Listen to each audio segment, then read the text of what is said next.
मैंने किसी को पूछा, यार ये तो ठीक है आंकड़े वांकड़े तो, मुझे ये बताओ कि ईवीएम जिंदा है कि मर गया। ये लोग तय करके बैठे थे कि भारत के लोकतंत्र और लोकतंत्र की प्रक्रिया के प्रति विश्वास ही लोगों का उठ जाए। मुझे तो लगता था कि शायद इस बार वो ईवीएम की अर्थी का जुलूस निकालेंगे। 4 जून शाम आते आते उनको ताले लग गए, ईवीएम ने उनको चुप कर दिया। ये ताकत है भारत के लोकतंत्र की। 5 साल तो अब ईवीएम शायद मुझे नहीं सुनाई देगा, लेकिन जब 29 में हम जाएंगे तो फिर से शायद ईवीएम को लेकर के नाचने की शुरुआत करेंगे। साथियों, हम लोग जब 4 जून के नतीजे चल रहे थे, मैं तो अपने काम में कुछ व्यस्त था, बाद में फोन आना शुरू हो गए, तो मैंने किसी को पूछा, यार ये तो ठीक है आंकड़े वांकड़े तो, मुझे ये बताओ कि ईवीएम जिंदा है कि मर गया।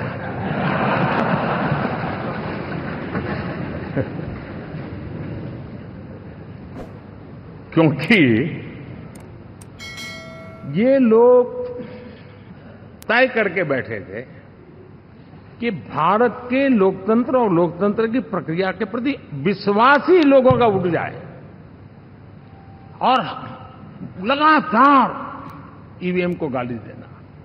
और मुझे तो लगता था कि शायद इस बार वो ईवीएम की अर्थी का जुलूस निकालेंगे, लेकिन 4 जून शाम आते आते उनको ताले लग गए, ईवीएम ने उनको चुप कर दिया।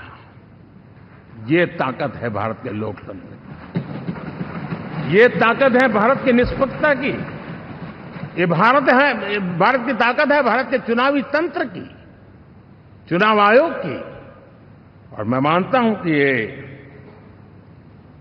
आशा करता हूं कि 5 साल तो अब ईवीएम शायद मुझे नहीं सुनाई देगा, लेकिन जब 29 में हम जाएंगे तो फिर से शायद ईवीएम को लेकर के नाचने की शुरुआत करेंगे, क्योंकि इनके सुधरने की संभावना बहुत कम है।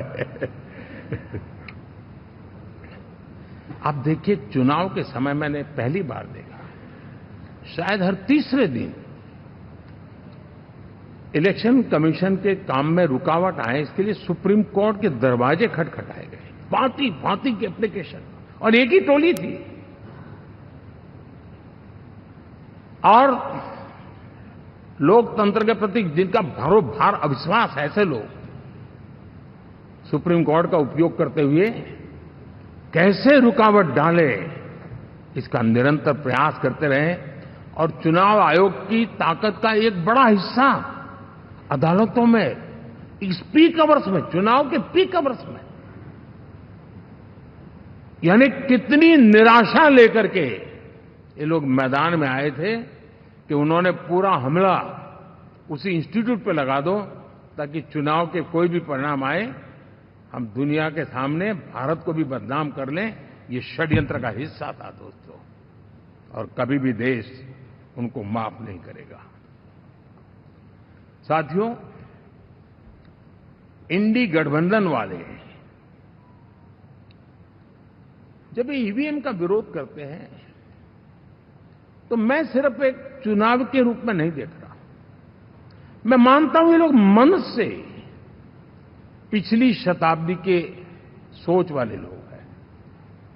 वे टेक्नोलॉजी को हम महत्व न समझते हैं, न टेक्नोलॉजी स्वीकार करने को तैयार है। और ये सिर्फ ईवीएम में दिखाई दिया, ऐसा नहीं, यूपीआई में दिखाया।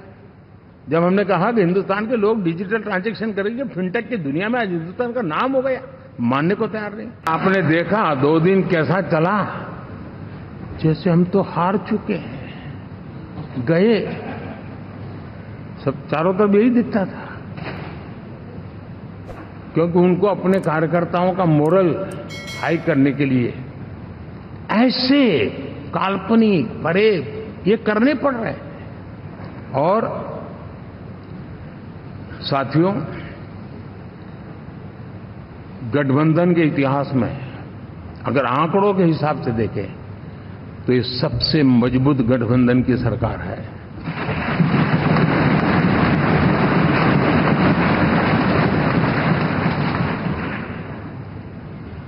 लेकिन कोशिश ये की गई कि इस विजय को स्वीकार न करना, उसको पराजय की छाया में डुबो के रखना, लेकिन उसकी ऐसी चीजों की बाल मृत्यु हो जाती है और हो भी गई। लेकिन देशवासी जानते हैं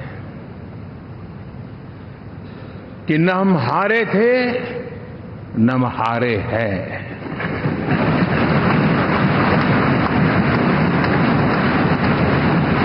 लेकिन 4 तारीख के बाद हमारा जो व्यवहार रहा है वो हमारी वो पहचान बताता है कि हम विजय को पचाना जानते हैं।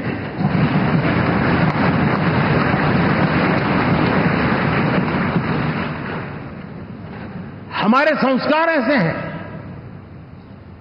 कि विजय की गोद में उन्माद पैदा नहीं होता है और न ही